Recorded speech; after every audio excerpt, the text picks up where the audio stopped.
اس کے اندر جو صلاحیت ہے گھومنے کی یا دائیں بائیں بہت تیزی سے موو. لیکن غیاث نے جو بھی بات کی نا رشیا کے حوالے سے انجم صاحب, انڈیا کی اگر آپ نیوز پیپر آج اٹھا کر دیکھیں نا, ان کو بڑی تکلیف ہو رہی تھی کیونکہ اس سے پہلے جو 2014 میں ہماری یہ آئیڈیاز ہوئی تھی اس میں جو رشیا نے شو کی تھیں ویپنائزنگ اور ساری جو چیزیں دکھائی تھیں وہ اتنی کم تھیں, لیکن اس دفعہ انہوں نے کافی ایڈوانس ٹیکنالوجی جو ہے وہ ادھر لا کے رکھی ہے, جن کا ان کو کافی اس وقت پرابلم ہو رہا ہے, انڈیا کی آنکھوں میں رڑک رہی ہے یہ بات. دیکھیں یہ روس کا پاکستان میں دفاعی نمائش میں پارٹیسپیٹ کرنا, یہ پاکستان کی ایک بہت بڑی عزت کی بات ہے پاکستان کے لیے, اور پاکستان کی ایک کامیابی بھی ہے.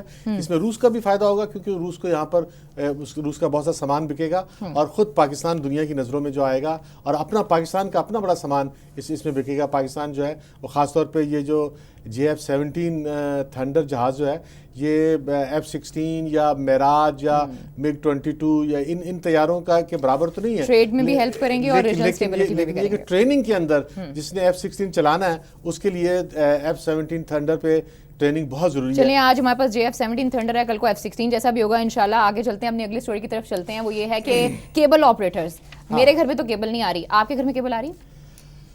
ہاں کیبل جو ہے وہ لاہور میں کچھ علاقوں میں کیبل آ رہی ہے, کچھ علاقوں میں کیبل نہیں آ رہی, لیکن کیبل آپریٹر جو ہے انہوں نے ہڑتال کی بھی ہے. ان کی ہڑتال کی وجہ یہ ہے کہ کیبل آپریٹر یہ کہہ رہے ہیں کہ حکومت نے اعلان کیا ہے کہ وہ DTH direct to home technology ہے, ایسی ہے کہ وہ آپ کے گھر کے اوپر ایک پلیٹ اور ایک ساتھ باکس رکھ دیں گے, بغیر کسی تار کے, بغیر کسی کیبل کے جو ہے آپ کو ڈائریکٹ ٹیلی ویژن کے جو ہے 250 ٹیلی ویژن اسٹیشن جو ہے نظر آئیں گے, اور بہت ہی شفاف اور بہت ہی کلیئر اور بہت ہی اچھے کلروں میں نظر آئیں گے. اور یہ ٹیکنالوجی دنیا میں اب پوری دنیا میں رائج ہے, اور پاکستان میں بھی ٹیکنالوجی آ رہی ہے. اس کی 23 نومبر کو جو ہے اس کی نیلامی ہونی تھی DTH کی.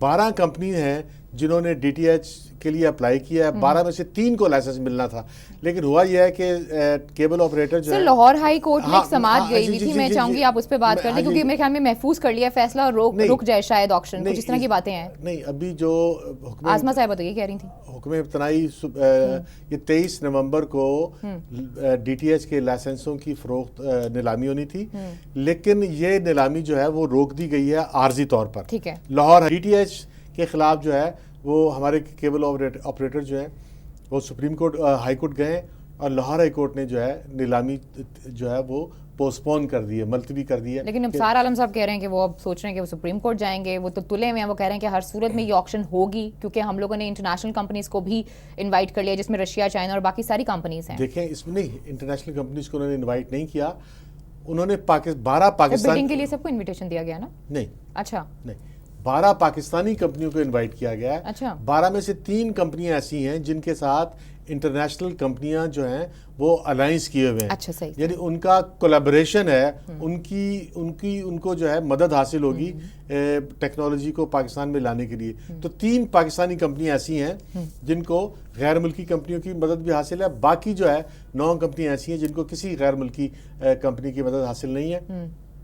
اور جو لائسنس جاری ہونا ہے وہ صرف 3 کو جاری ہونا ہے. اب اگر ان 3 کو لائسنس جاری ہو جاتا ہے تو ایک عام شہری کو اس سے بہت زیادہ فائدہ ہوگا. ایک تو یہ کہ ابھی تو آپ کیبل کے مرہون منت ہیں, ایک ہی کیبل جو آپ کے گھر پہ آتی ہے آپ وہی دیکھ سکتے ہیں, دوسری دیکھنے کا عام طور پہ موقع نہیں ہوتا. عام شہری کو کیسے فائدہ ہوگا سر؟ لوگوں کی تو 5,000 کی تنخواہ نہیں ہوتی ہے, 3-3, 4-4 ہزار میں پورا مہینہ گزارتے ہیں. 2,500 روپے کا اگر وہ آتا ہے یا کم سے کم 2,500 روپے کا ہے, اور آپ نے اس کے اوپر 500-600 روپیہ منیمم لگانے ہیں, تو بہت سے لوگ ہیں جو 50 روپے بھی کیبل چلا رہے ہیں اپنے گھروں میں, تو ان کے بارے میں آپ کیا کہیں گے؟ کیبل آپریٹر 50 روپے میں تو نہیں دکھا رہے سر, میں آپ کو علاقے دکھا دیتی ہوں, آپ مجھے بتائیں 300 روپے سے کب چلیں گے؟ 300 روپے لیتے ہیں یہ, اور کہیں 250 روپے لیتے ہیں. 50 روپے میں ہوتا ہے سر. آپ یہ کرسچن کمیونٹی کہیں پہ بھی چلے جائیں, جو تھوڑا اندرون علاقوں میں چلے جائیں, آپ کو پتا چلے گا ایک ہی تار پہ 6 کنیکشن دیے ہوتے ہیں, اور ایک ایک گھر سے 50 روپے وہ لیتے ہیں. ان کو تو کیبل کی سہولت میسر رہے گی نا. کیبل جو ہے وہ گورنمنٹ بند کرنے نہیں جا رہی, کیبل بھی رہے گی اور DTH بھی رہے گی. DTH میں بھی اب ایک عام شہری کو آزادی ہوگی کہ وہ 3 DTH ہیں, 3 میں سے جو مرضی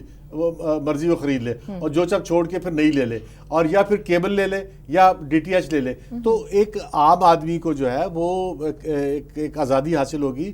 اور ان کیبل یہ جو ٹیلی ویژن آپریٹر ہیں, جس میں کیبل آپریٹر بھی ہیں, DTH آپریٹر بھی ہیں, ان کے درمیان ایک مقابلہ ہوگا. اب تو آپ ایک کیبل آپریٹر کے محتاج ہوتے ہیں, وہ جو دکھا رہا ہے دکھائے, نہیں دکھا رہا نہ دکھائے. اب 250. اچھا, ملک فرقان صاحب ہمارے ساتھ لائن پہ موجود ہیں, اس دن ہمارے شو پر بھی آئے تھے. فرقان صاحب, آپ اس دن بڑے پر امید تھے اور آپ نے کہا تھا کافی چیزیں جو ہے وہ حل ہو جائیں گی, لیکن چیزیں تو حل نہیں ہوئی, جو کی تو پڑی ہیں, بلکہ بلکہ آگے کہا جا رہا ہے کہ شاید آپ لوگ ہنگر اسٹرائک پہ بھی جائیں گے؟ سر جی ابھی تک تو میں ایسا ہی ہے کہ سب سے پہلے تو آپ کا شکریہ ادا کرتا ہوں. اس کے بعد یہ ہے کہ ہم نے تو بڑی کوشش کی تھی کہ آخری ٹائم تک ہم کوشش کرتے رہے کہ کسی طرح معاملہ ایک سائڈ پہ حل ہو جائے, مگر انفارچونیٹلی آپ یہ سمجھ لیجئے گا کہ ایسے معاملات کو شاید کسی ایک سائڈ کی آپ سمجھ لیں کہ ضد کی وجہ سے ایسا کام نہیں ہو پا رہا. تو ادروائز ایسا معاملہ نہیں تھا. جب آپ ایک سال کا ٹائم دے ہی رہے ہیں تو پھر آپ کیوں معاملہ. فرقان صاحب جب ہائی کورٹ نے آپ سٹے دے دیا ہے کہ 23 نومبر کو ڈی ٹی ایچ کی نیلامی نہیں ہو رہی, تو اس کے باوجود آپ نے ہڑتال کیوں کی ہوئی ہے؟ آپ لوگوں کو کیبل سے کیوں محروم رکھ رہے ہیں؟ سر جی ایسا نہیں ہے. ہائی کورٹ کا آرڈر کے بعد آثار عالم صاحب نے ایک پریس کانفرنس کیا ہے جس کے اندر انہوں نے کہا ہے کہ جناب ہم نے سپریم کورٹ کے فیصلے پہ کام کر رہے ہیں, ہم صبح سپریم کورٹ جائیں گے اور وہاں سے اس آرڈر کے خلاف لے کے ہم میٹنگ میں جائیں. تو آپ کو یہ کیسے پتا ہے کہ سپریم کورٹ جو ہے وہ ہائی کورٹ کے حکم کے خلاف فیصلہ دے دے گا؟ آپ انتظار تو کریں نا. آپ اس وقت تک تو کیبل آپ کی حکمت عملی کیا ہے؟ کیونکہ وقت ہمارے پاس کم ہے, اگر آپ بتا دیں. ہماری پی بی اے کے ساتھ اس وقت میٹنگ چل رہی ہے. پی بی اے کے ساتھ ہماری میٹنگ کا جو بھی حل نکلے گا اس کے بعد ہم پریس کانفرنس کر کے اپنے اگلے جی ہمارے ساتھ لائن پہ موجود ہی رہیے گا. جیسے ہم بریک سے واپس آئیں گے اس پر مزید بات کریں گے. ناظرین کی فی الوقت ایک چھوٹی سی بریک کا, stay with us. Welcome back ناظرین, ایک دفعہ پھر آپ کو خوش آمدید کہتے ہیں. ابھی قائرہ صاحب موجود تھے اور ہم نے دیکھا بلاول صاحب بھی 30 نومبر تک موجود ہیں. تنظیمیں نو ہو رہی ہے, وہ کہتے ہیں نا جیالوں کے دن آ گئے ہیں. آپ کو نہیں لگتا کہ ایسے ہی ہے اب انجم صاحب؟ پیپلز پارٹی اپنے آپ کو جو ہے وہ آرگنائز کرنے میں لگی ہوئی ہے, اور پیپلز پارٹی پچھلے جو الیکشن تھے 2013 میں اس میں جو ہے وہ بہت زیادہ کام نہیں کر سکی تھی, اس لیے کہ طالبان نے جو ہے وہ دھمکی دی ہوئی تھی کہ اگر پیپلز پارٹی نے کوئی جلوس نکالا تو وہاں پہ بم سے اڑا دیا جائے گا. اور اس دھمکی کی وجہ سے پھر جو ہے بیوی شہید ہوئی تھیں, اور پھر یسر رضا گیلانی کا بیٹا اغوا ہوا تھا. تو 2013 کے الیکشن میں یہ پوری طرح سے فنکشن نہیں کر سکے تھے, اور اب یہ اپنے آپ کو دوبارہ ری آرگنائز کرنے کی کوشش کر رہے ہیں. اور پنجاب میں ان کی آرگنائزیشن تقریباً کافی بہت بری طرح متاثر ہوئی تھی, نہ ہونے کے برابر تھی. اب پنجاب میں یہ دوبارہ اپنے آپ کو سروائیو لائیو کر رہے ہیں, اور یہ بتا رہے ہیں کہ پاکستان میں جو ہے ان کا یوم تاسیس منایا جائے گا. اب یہ پتہ نہیں کتنواں یوم تاسیس بنتا ہے, 43واں یا 44واں. یہ کیونکہ 67 میں 1967 میں لاہور میں ڈاکٹر مبشر کے گھر پر جو ہے وہ پہلا کنونشن ہوا تھا جس میں پارٹی جو ہے وجود میں آئی تھی. اب 30 نومبر کو جو ہے یہ اب یوم تاسیس. چلیں بلاول میں ہمیں وہ چیز نظر آ رہی ہے, ایک سپارک نظر آ رہا ہے, ایک نئی لیڈرشپ نظر آ رہی ہے. کل جب ان کے والد کے حوالے سے بھی پوچھا گیا تھا, انہوں نے کہا تھا کہ میں پوری پارٹی کے جو سینئر لیڈر ہیں ان سے مشاورت کرنے کے بعد بات کروں گا. تو ان میں ایک ہمیں سیاستدان جو ہے آنے والا سیاستدان نظر آنا شروع ہو گیا. اب میں چاہوں گی کہ آپ واپس آئیں کیونکہ ہم نے اگلے ٹاپک کی طرف بھی چلنا ہے. فرقان صاحب ہمارے ساتھ موجود ہیں, آپ اگر پوچھنا چاہیں کوئی سوال. اچھا فرقان صاحب, بات یہ ہے کہ ڈی ٹی ایچ جو ہے ایک ماڈرن ٹیکنالوجی ہے, پوری دنیا جو ہے وہ ماڈرن ٹیکنالوجی کی طرف بڑھ رہی ہے. آپ پاکستان کو اس ماڈرن ٹیکنالوجی سے محروم کیوں رکھنا چاہتے ہیں, جب پہ آپ پہ بھی کوئی پابندی تو نہیں عائد ہونے جا رہی نا؟ ڈی ٹی ایچ لگے گا تو ساتھ میں کیبل بھی کام کر سکے گی. یہ میری مرضی ہے, عام آدمی کی مرضی ہے کہ وہ کیبل دیکھے یا وہ ڈی ٹی ایچ دیکھے. آپ ترقی کی راہ میں رکاوٹ کیوں بنے ہوئے ہیں؟ ایسا نہیں ہے, میں نے اس دن بھی آپ کے پروگرام میں کہا تھا کہ ٹیکنالوجی کا راستہ نہیں روکا جا سکتا. ٹیکنالوجی نے اپنا راستہ خود بنانا ہوتا ہے. اس ملک کے اندر اسی ٹیکنالوجی کے اندر مختلف شیپس آتی رہیں. پی ٹی وی تھا, پی ٹی وی کے بعد وی سی آر آیا, وی سی کے بعد سی ڈی آ گئی, اس کے بعد ڈش آ گئی, ڈش کے بعد کیبل آ گئی, کیبل کے بعد اب ڈیجیٹل کیبل. ہمیں 9 ماہ کہا گیا, 9 ماہ کے اندر ہمیں ڈیجیٹلائزیشن کے لیے کہا گیا.